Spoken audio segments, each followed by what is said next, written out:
All right, now I'm going to talk about Chapter 3, Cramped Computer Classrooms, that is found in the Disrupting Class text.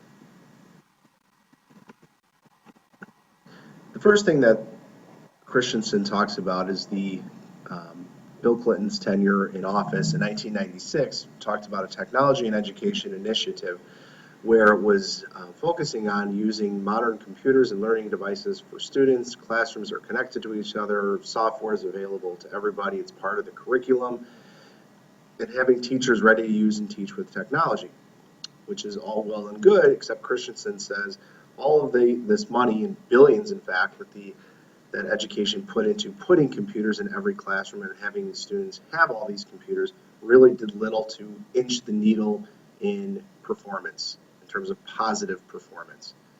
So the problem is schools have crammed computers into classrooms but have not disrupted the educational model. Now in Chapter 2, Christensen does a pretty good job of discussing what disruption means. We're talking about that as we move on in this presentation. We'll also be looking at the idea of what does cramming mean and how that does very little in terms of increasing performance in education. So if we look at the third part here, which is what is going to be the major problem, we also see that student-centered learning that we found in the introduction in Chapter 1 is not going to happen just by having computers. So we have to look at how we're going to introduce technology as well as how we use it. Okay, the example that Christensen uses, and one that I think is really interesting here, is how companies, and he uses the business model, but how companies have deployed disruptive innovations to the non-consuming public. Okay, and that's kind of what we're doing in education, and in particular what we're doing with blended learning.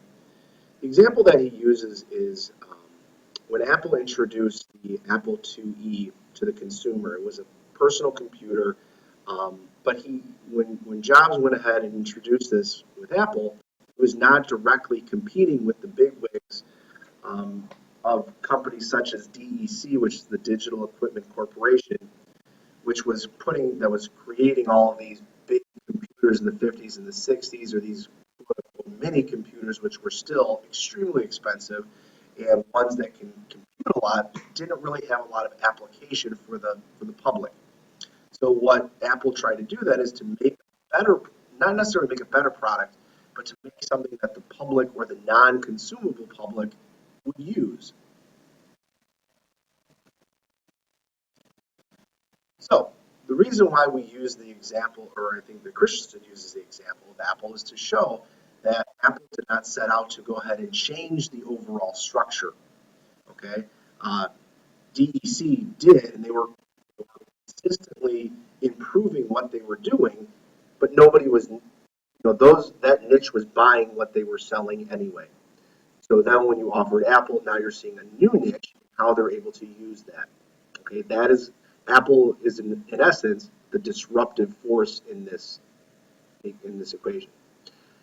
So then how does this all lead to then cramming? So then when you're looking at when DEC, and then in this example we'll use RCA, the technology group, what they're going to start to do is they're going to see these disruptive forces occurring in the marketplace, and instead of doing something with them, they're going to kind of cram them into their existing structure.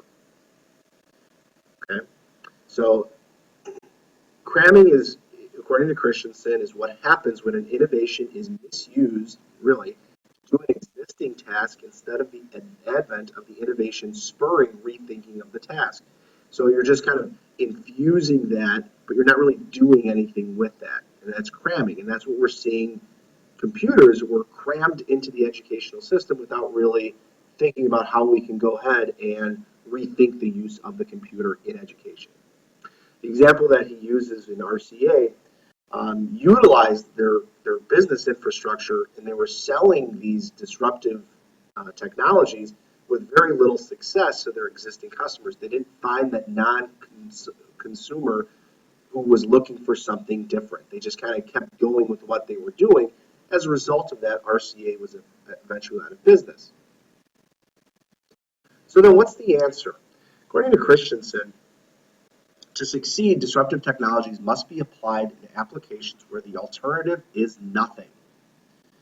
Okay, and I think that is the most important key here, and one that I really saw as a connection to blended learning, because blended learning is the alternative to nothing. This is something that we are creating. This is something that students will have at their disposal for the first time. This is that disruptive technology, not just employing technology in the classroom itself, but going above and beyond that to disrupt what we're doing. Okay, so disruption is education. Disruption in education is not cramming schools with computers, and that was the fundamental flaw with what Clinton was trying to do. And it was a good thing, you know, a great gesture of, hey, we want to have kids to have computers, but what are they going to do with that? So how these computers are going to be utilized and how they will disrupt the education system. To wrap things up, isn't blended learning then disruptive?